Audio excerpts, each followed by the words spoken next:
asalaamaaleykum waa Sénégal asalaamaaleykum waa Thiès Prestige asalaamaaleykum waa Thiès ñoo ngi fii suñu émission dawal bi tey ñu am invité bu mag ku wax Pape Sall sa xel dem si Lamp Fall ñu invité ko si ñaari casquette benn casquette bi si président bu ñu ko far ren mu ne président fan si club président wu Lamp Fall fan supporter Lamp Fall yi beneen casquette bi ñu invité ko si puissant yi parce que yàlla may na ko si da si wax Pape ma bàyyi la nga nuyu waa Thiès Prestige nuyu waa Sénégal.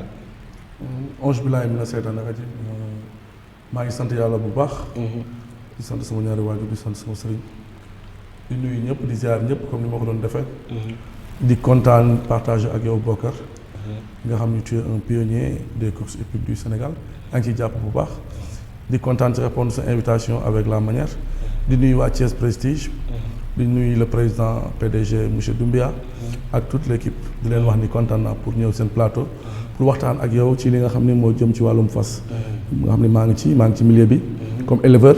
muy un. deuxièmement maa ngi ci milieu bi comme xarit ak jàppaat neew Amal Ba junior. kii Lamba Far. troisièmement maa ngi ci milieu bi comme un jeune turfiste. donc loolu laa toog nekkee ci course Sénégal. waaw li ci des yëpp nag dañ ciy jàng rek di montali.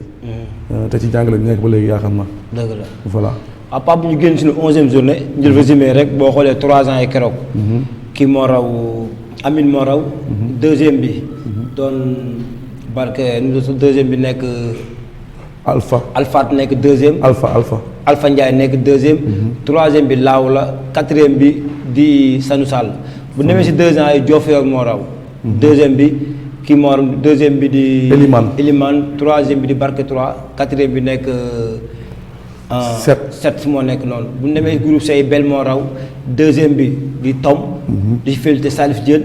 troisième bi di Baax quatrième bi Neren Kaar bu ñu demee si groupe B bi kii moo raw Nasrullah moo raw deuxième Salimar troisième di Wérgout quatrième bi nekk Buraax bu ñu demee si naaru góor yi Darras moo raw. deuxième Maxafal troisième Alpha quatrième Auguste moo raw. Pape bu ñu def benn jàngam ndaw rek si 11e journée bi après dañuy ànd suñu techniciens yi muy madame Ndiaye xam naa moo ñu groupe 1 bi ñu waxtaan tuuti Pape bu doyee bu waxtaan ñu waxtaan tuuti si groupe si 11e journée ban jàngat si moo ne Pape Sall. 11e journée bi dugg nañ ci. ñu ngi bëgg a dëgmal 12e journée bi. 12e journée bi demee incha allah. 11e journée bi nag am na leneen lu bees loo xam ne ñëw na. parce que bi ñu commencé ci course yi bu mu commencé bi mu dooree. première journée Damel Teñ moo raw. deuxième journée bu ñu demee deuxième journée.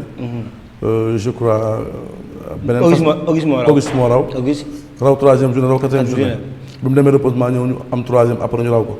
donc naaru góor yi bi nga am changement parce que boo xoolee am na challenge. Auguste raw na Damel Teñ raw na. Dalinko raw na Dumayeen raw na Medina raw na. Dalinko raw na ñaari yoon. Dalinko raw na. donc loolu may wan ni naaru góor yi. Rayaan raw na. loolu may wan ni naaru góor yi.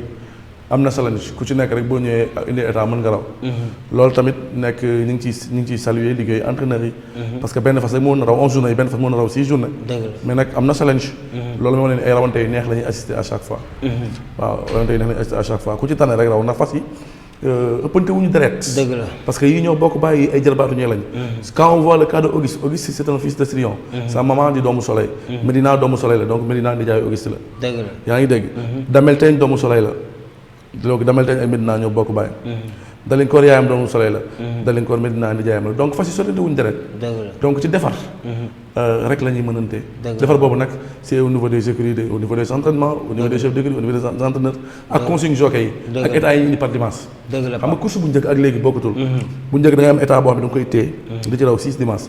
léegi entraîneur dina am benn état bu dina ci raw dimanche bu dimanche bu ñëwee ñu raw ko xam nu mu rawee. dëgg la donc am na différence. Paa bu ñu xoolee journée yi passé. waaw. 5 catégories. waaw benn 3/4 moo si raw. 6 catégories. 6 catégories benn 3/4 moo si raw yeneen puissant yi la boo gisee man la 5 catégories. mooy fas yoo xam fii leen juddoo. waaw yaa ngi dégg boo xoolee benn 3/4 moo si raw muy Nasrullah.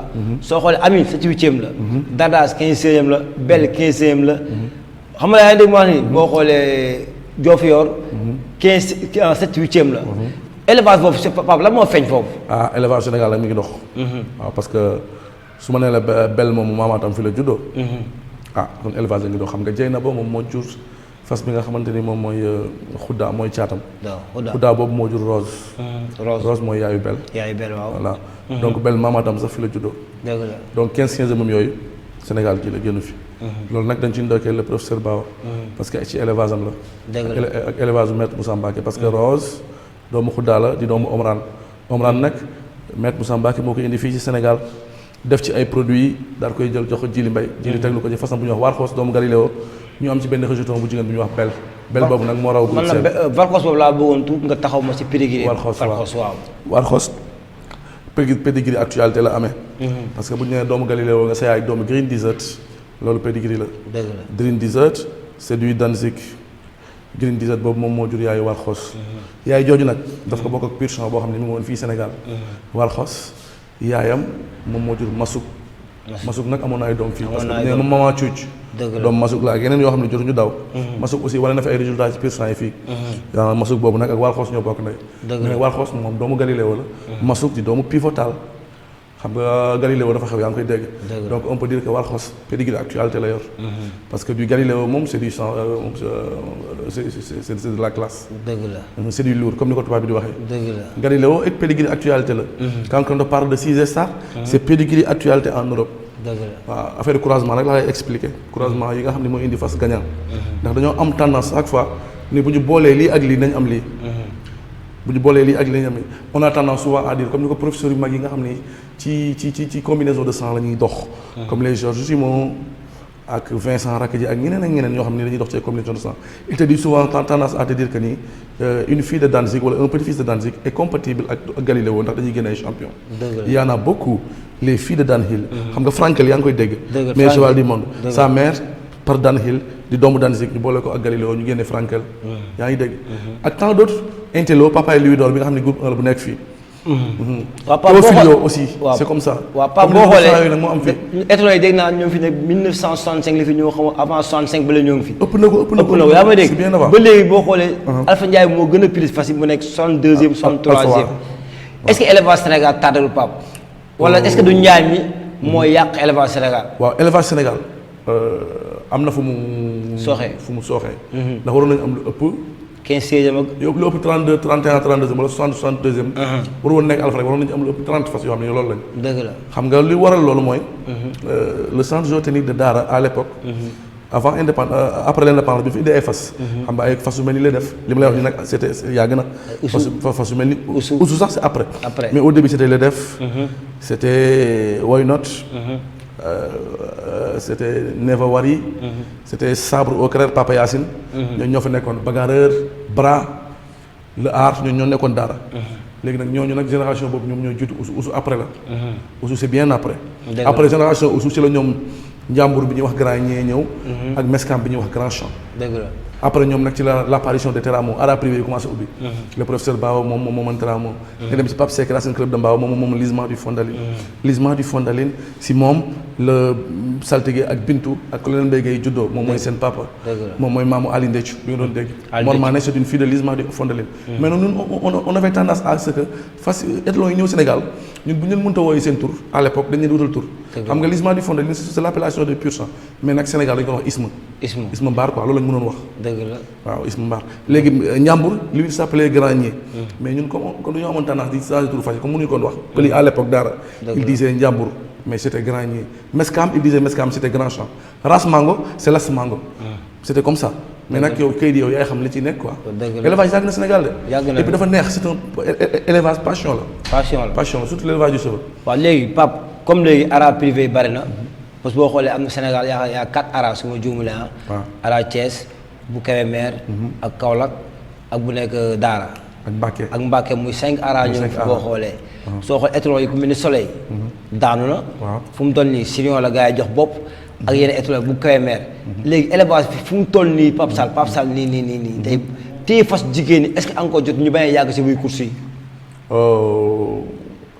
dama bëggoon tamit. comme ni ñu wutalee délai fas bu góor ni lii lay daw ci course. waaw. nee nañ fas bu góor bu amee 11 ans du daw ci. 12 ans waaw. fas bu góor tamit fas bu jigéen dañu ko wutal délai. loolu laay fas jigéen 10 ans la 10 ans. 10 ans la waaw donc loolu baax na. léegi 10 ans est-ce que bariwul Pape. 10 ans daa bari 6 ans rek baax na. 6 ans bu ñu bëggee élevage waaw kay waaw. 6 ans rek baax na. mais challenge boobu ci étalons yi Sénégal. day gën a jëm kanam. parce que bu ma nee la doomu Galileo yi Sénégal fii bu ma ko dee wàññi. bari nañ parce qu'il y a des fils de l'Usif Quality, il y a Soul City, c'est le professeur Sakir Sam, groupe 1, Formule 1 là. Il faut Warhos bi ñu waxal la ni mi ngi ara écrit réuni, il fait la montre là-bas. Doomu Galileo chez Maître Moussa Mbacké à Ponty écrit Fatma, am na doomu Sadezwel bu fa nek bu ñu wax Vin Royal. Il y a aussi un fils de Galileo qui fait la montre là-bas. Il s'appelle Pépin le Bref, moom mi ngi fofu. So demee ara Kébémer, am na ay pur sang yoo xam ne ñu ngi fofu. Ils font la montre, c'est des pur sang yoo xam ne am nañ ci yaakaar. Malgré seen doom yi dawaguñu quoi, comme les Go Party bi nga xam ne c'est un rejeton de Argent d'Or. Xam nga Argent d'Or fi mu toll nii waa Tunisie ñoo ko jënd mais France la nekkoon def montre moom moo jur Go Party. Go Party il a gagné pas mal de courses en groupe 2 mi ngi Sénégal.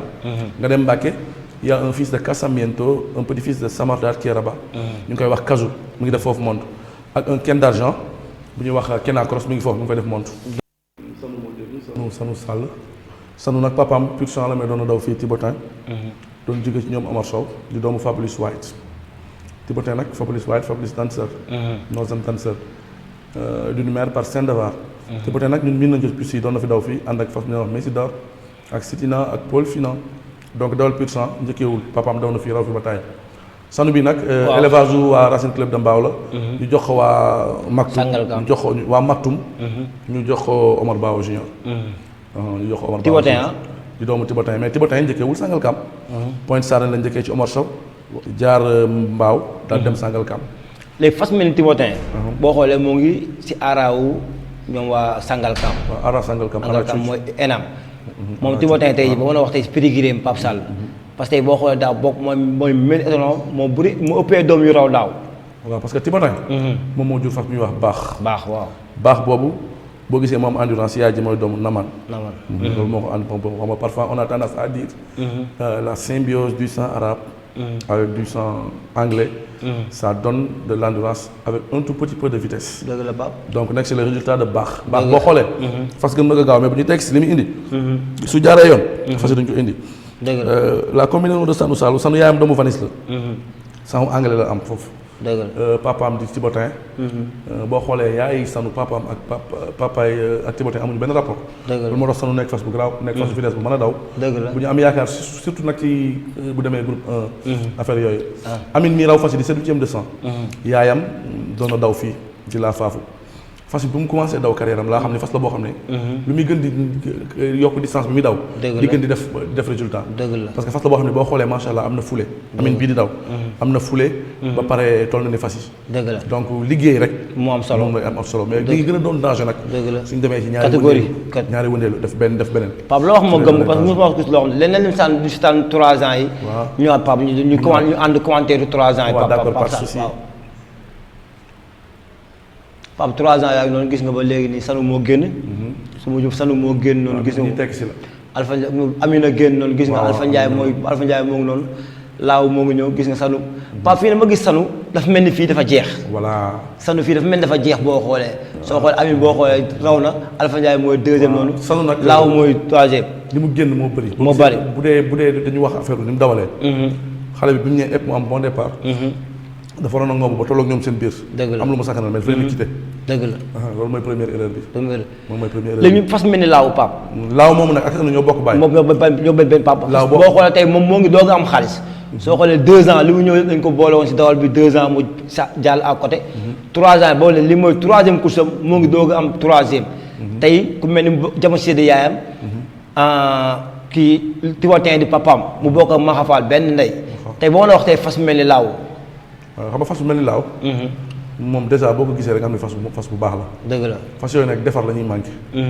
bis bu ñu dajee ki nga xam ne ñoom lañ déggoon lu muy liggéeyee ak moom lañ bëgg. dëgg la da ngay gis ñu daw boo ko defee ñu fas bi mi ngi doog a mën a daw fekk fas bi du fas bu baax la. mais tombéwul ci loxo yi nga xamante ni moom la war a nekk. mais soo xamee fas. yaa ngi seetaan fas. nga tiim fas woo ñu wax Laaw. dëgg la nga xam ne fas wi dafa manqué defar rek. dafa manqué defar am na lu des ci moom mais fasu course la. dëgg la bëri na kaaw fas yu mel noonu ci course. bëri na yoo xam ne ay fas yoo xam ne lañu. vraiment ku leen defar di nga am fas. dëgg la mais ko xool ci bel. nga am ni 2 ans 3 ans kenn dégg ko. ba mu ñëwee catégorie am defar. lan la lu fa ñëpp dégg kenn bañ a découragé. waaw Pape Bel moom sax bëggoon nañ taxafu tuuti après ñu xool gu après ñu seetaan léegi seey yi. waaw Bel di 15/16e. comme li nga 2 ans kenn déggu ko. 3 ans kenn déggu ko mu amee 100 yi def 6 sorties 8 sorties am 6 premières. ak ñaari deuxième. benn deuxième ak benn quatrième. tey boo na fas mel ni bel ni muy dawee nga gis ko lépp ban njàng ma ne si foofu ba pap waaw bel nag dafa bëri deret de un. fas yu bëri deret la te fas yu nag mi ngi doog a daje ak ki nga xamante ni moom la déggoon li muy liggéeyee. muy liggéey mais man borom mës na xam na ay na lu xam am lu mu ci xamoon. bu ñu daan waxtaan ci bel ak Chalimar ma faral Chalimar ma bel moom moo dàq daw Chalimar. dëgg la je sais pas pourquoi mu doon wax loolu. moom jiili mais tey yee na ma ci loolu. am na dëgg si yow. mais li ma la bëgg a xamal daal mooy. bel moom ay mbokk yu mën a daw la am. dëgg la mbokk yu mën a daw la am te ni muy dawee nii. kii mu dajal nii mu koy liggéey. méngoo nañu quoi. li mu koy liggéey bëgg na ko. dëgg la mais fas bi daal xam naa ne. fas la bu mën a daw mais nag fas yu mel ni bel fas yooyu du ñu ay fas groupe C c'est par accident nañ ñëw groupe C. ah Pape encore léegi pel. tey bu nee si bisu mag yi. soo xoolee 42 lay yóbbu. waaw 42 kilos lay yóbbu. est-ce que danger la bu duggee si biir naaru góor yi. bel waaw buñ ko déchargé mu yóbbu 42. dem 42 waaw. waaw danger day doon danger. day doon parce danger que vraiment mën na daw. mën na daw xam na jàpp daw. xam na jàpp daw. waaw day doon danger moom vraiment day doon danger. day doon danger parce que poids du caaxaan de saa waay. waaw poids caa parce que am na ne. fas yi nga gis yëpp ren ñu seen zoxee daan dañoo raw daal ko dóos. ak set bu naa ma jóg. dëgg la loolu la moo lay firndeel ne la.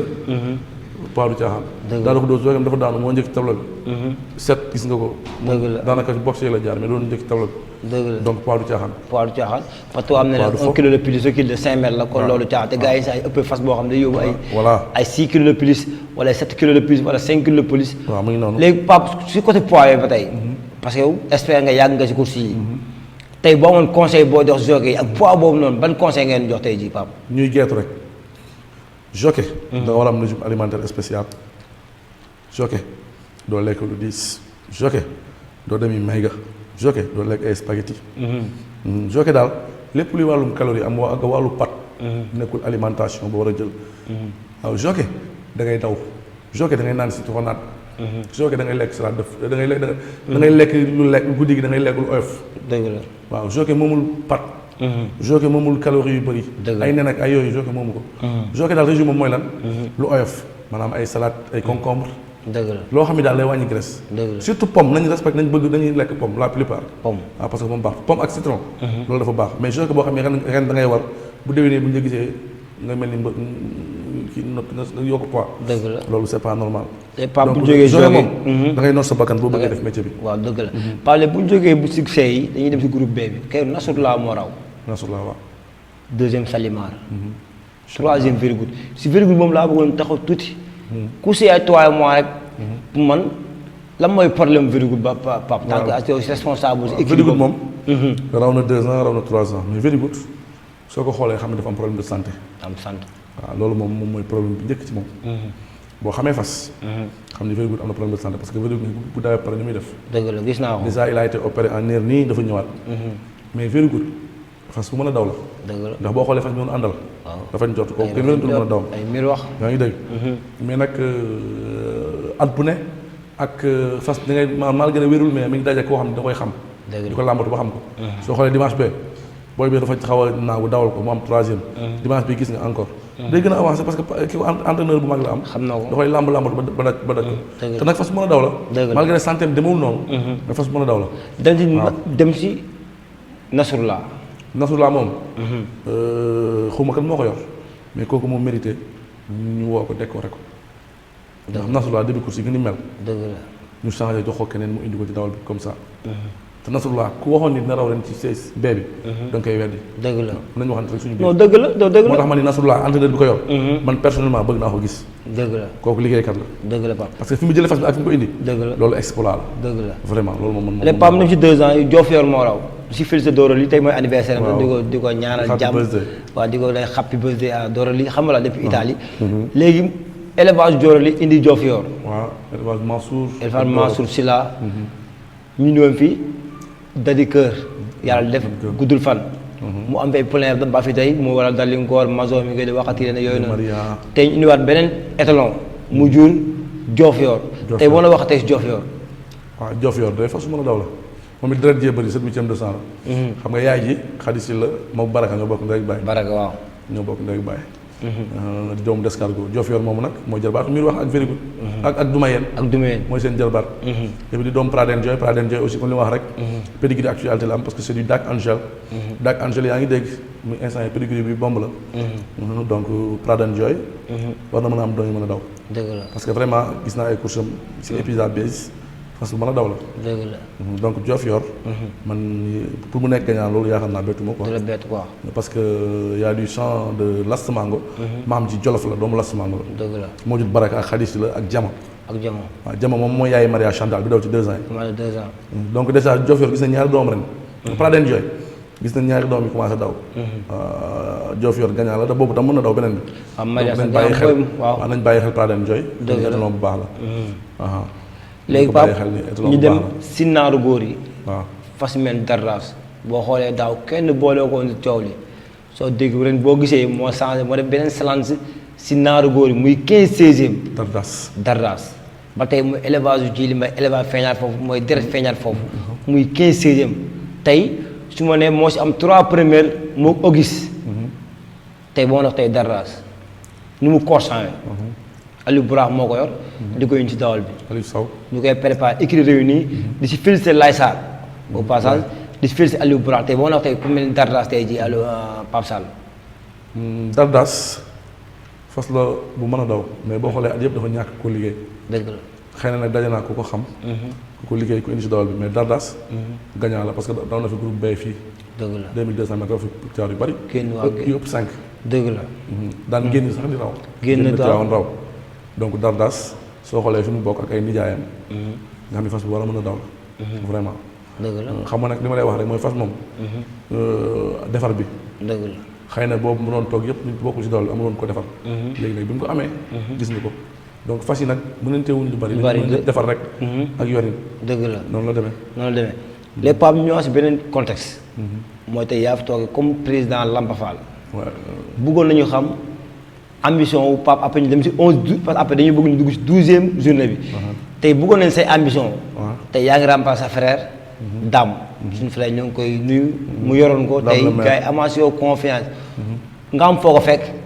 am foo ko bëgg a yóbbu tey bëggoon nañoo xam ambition Pape Sall yan ambition la tey si écurie yooyu nii.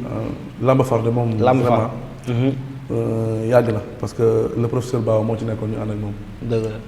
ñu dund xam ci lu nekk yàlla dogal Pa Iba ñëw Pa Iba bi nga xam ne mooy suñu jiit quoi. ndax Iba Kole Baaw Alaaji Iba Kole Baaw moom mooy kilifa gi. Omar ak ñoom Jo Iba Tam ñu ngi France ak Cheikh ak Doy bi nekk Louga. Père Cheikh Mbacke ñun ñoo ci nekk.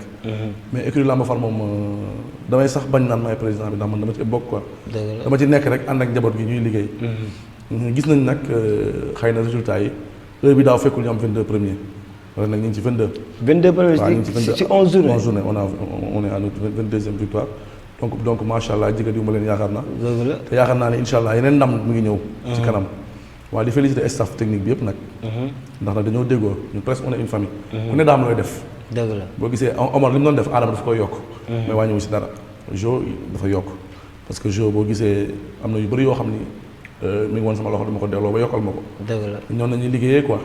noonu la ñuy liggéeyee xale yi nag nekk ci team bi gis nga team Lamba Fall panel bi ñu nekk suñu mag ñi ñoom Iba ñoom Cheikh ñoom Dame ñoom Igor Soumaré ak ñoom xale yi ñoom Modi Kassé macha allah. ak ñoom Maam Ngañ ñoom Mara Diop. Fallou Fam ñoom Mao xale yi yëpp ñoom Ma Diop Khadiba. Papa Naar ñoom ñëpp ñoom ñoo nekk ci team bi di liggéey. di liggéeyandoo ensemble quoi vraiment di ànd def yu am solo. yaakaar ci lu bari mais boo demee écurie ba Lamba Fall ni muy doxee. élevage bi alaaj ci la moo koy gérer course yi soo demee ngañ ak partie sëriñ ñoom ñooy gérer. loolu mooy élevage Lamba Fall. mais nag am nañu ay secret. secret yi mooy. le travail rien que le travail. dëgg la rien que le travail. dëgg la léegi daa mel ni mën naa mën a. non non Pape maanaam léegi bëggoon nañu xam. comme li nga wax léegi jigéen wala am ngeen 22 premiers. waaw. tey Pape am na foo fekkoon équipe bi doon doxee. tey Pape lan moo say ambition ni la defee ni la gars yi wóoloo ne la yaay président Lamba Fall. waaw bëgg rek équipe bi am jël ndam yëpp ak victoire yi gën a bëri. waaw. ndax léegi Pape xam naa lu ñu def suñu réalisateur madame Ndiaye moo naan temps bi si bëriwul boo xoolee ñu ngi dem suñu 12e journée. waaw. mais xaaral ma waaw non non waaw si la di nga tëj. après da ngay tëj incha allah li nga tëj. da nga bëgg ñu tamit naaru góor yi boo xoolee Pape juróom lañu. waaw 5. 5 naaru góor lañu. soo xoolee. Daaru Saam la gëj na fi. dërëmam daaw moom demi-cent la waaye faalewul 3 quarts rek ci huitième yi. yaa ngi dégg. ak magistrat. dëgg laa na boppam. Maxa Fall. Daaru Khoudoss. ak Ami Ouma def course de rentrée. tey jàngat bu ndaw woon la si naaru góor yi foofu.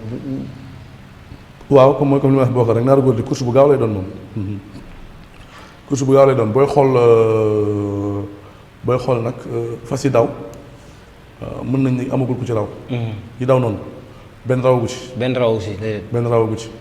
waaw Ami Ouma nag dañ koy jàppal dafa def course en rentrée. ñu ngi ñaan yàlla nañ mu raw. dëgg la moom lañ indi. dëgg la mais daal dama la mën a xamal daal mooy Maxa. Daaru Saam. Daaru Khoudoss. ak Ami Ouma ak magistrat course bu neex lay doon. course bu neex lay doon. beey moom Salimar la ak Nasrullah very good baax na ba tey président Cheikh Aytaay Ndiouga Fall Buraax. waaw Buraax nag dafa xaw a nekk fan yii ci recul. dëgg la. mais Salimar ak magistrat ak Buraax ñooy rawante foofu ak very good. dëgg la ak président Cheikh. course bu neex lay doon nag. dëgg la course bu neex lay doon mais nag Taïf ak Adja Kole Fall dañoo ñëw nekk ay gan dañ leen di jàppal Ida rek incha allah Taïf moom gën na daw. Taïf gën na daw mais doon fasu kanam. lépp Pape jox na nga tàggoo xam temps bi li sa bëriwul nga tàggoo wax. ambition benn ràll ak lan ngay Thiès président ak émission dawal bi. voilà Bokar maa ngi lay gërëm bu baax di la sant ci choix bi nga def si sama modeste personne. ni ma dama lay invité ñu jàkkaarloo dawal man tam ma bàyyi sama temps bépp ñëw jàkkaarloo ak yow. donc loolu maa ngi si gërëm di la sant di feddali sama collègue ak yow. ñoo dëkk bu rafet yàlla na sa jàmm yàgg. di sant waa Thiès Prestige. jigéen ñi ngi liggéey ak ñun di leen gërëm di leen sant di sant le président. di gërëm waa écurie Lamba Fall di ko commencé ci El Hadj Iba Kole Bao. wàcc ci Omar Bao junior ñoom Jo ak waa écurie yëpp. waaw di sant ñëpp ñu may seetaan. dëgg la di wax mention spéciale à écurie Lamba Fall. mention spéciale à ñi nga xamante ni maa ngi ñoom ñooy ànd liggéey waa hôpital enfant de Diamniadio personnel bi yëpp ak ñi may àndal di ñibbi chaque jour. dëgg la fàttewuma leen maa ngi nuyu ñi may toogal chaque jour di waxtaan waa Grand Place daral ba di jël nuyoo bi di ko jag ci loxo Mbaye Sène mu jox ko Baye Cheikh ak ñi fay toog ñëpp. dëgg la su ma demee place Badou ma nuyu Badou Diagne. nuyu Baye Sow nuyu Vieux fàttewuma ko Papa Naar ak ñoom Baye Tafa ñi nga xam ñoom lay toogal chaque jour ak ñoom ma Diop tout le monde. dem suñu kër nag di beral loxo sama waajur bu jigéen di ko nuyu di ko ñaanal mu yàgg fi loolu te wér. amiin di nuyu sama soxna ak samay doom. di nuyu sama mag bu ñuy wax Khady Diop. di nuyu ki nga xamante ne mooy madame Diagne di sama mag nekk Dakar. di ñaan nag yàlla suñu borom nag def doole. éleveurs yi ndaw yi nekk Thiès yëpp maa ngi leen di ñaanal di leen nuyu. ku ci mel ni ay Jibi Thiès ku ci mel ni ñoom Malal. ñoom Xarim Samb. ak sama bopp man. di leen ñaanal ñoom ñëpp li ñuy élevé gën a barkeel. amiin amiin waaw di ñaanal waa Thiès yëpp nag. waaw di wax ni course yàlla na yàlla doole jàmm. amiin amiin suñu borom def ñëpp lépp ku nekk rek lépp li nga nekk. donc suñu borom yokk ko quoi. waa télé Thiès Prestige nag maa ngi ñaan nag ñu dama dem bay am ay émission spéciale. man di ma invité ma ñëw di ci wax. parce que ñoom man Thiès laa dëkk te luy doxal Thiès rek ci laa nekk. dëgg la Ahmed nag sama xarit la Ahmed Mbaye. Ahmed Mbaye waaw. yàlla moom sama xarit la yaakaar naa am na fii cër. maa ngi koy nuyu de passage di ko ziar. di nuyu sama boy tëngee ji aussi. ñoom ñi nekk ci course di góorgóorlu ñoom Góora ñoom Laxaat. ñoom Maam Ngañ ñoom Mara Diop tout le monde maa ngi leen di nuyu. di nuyu waa Ngawar gi néew luk fàttewuma ñi ne bitim réew. Moustapha Fall Italie maa ngi koy beral nuyoo sama rakk sama xarit. di beral nuyoo bu naa ma Diop borom écurie Sala. di nuyu Daouda Sakho di nuyu ki nga xamante ni moom mooy Moustapha Diop kokki sama xarit la. fàttewuma Cheikh Tidiane lay ak waa Louga yëpp. le professeur Modilo les éleveurs de Louga ak waa Ngana Sall sama cosaan. jaajëf Pape maa leen di nuyu bu baax di leen ziar ñu lay kontaane. je vous remercie vivement ca kaw ca kanam. ok Pape ñu lay kontaane Prestige TV nag. incha allah bu ñu demee ba déwén. nañu xam ne lu baax rek moo am solo dinañ yokk ba yëg ko incha allah. incha allah rabbi rien que de bonnes choses pour vous. ok merci Pape si disponibilité bi. di nuyu sama technicien yu jigéen ñi. parce que émission bi ay jigéen. ñoo ma koy gérer wax dëgg yàlla muy madame Ndiaye. dañoo jëm si journée de la femme. waaw le 8 mars incha allah rabbi si ànd ak Adama ak madame Ndiaye. yaa may dégg di leen remercier sama benn grand.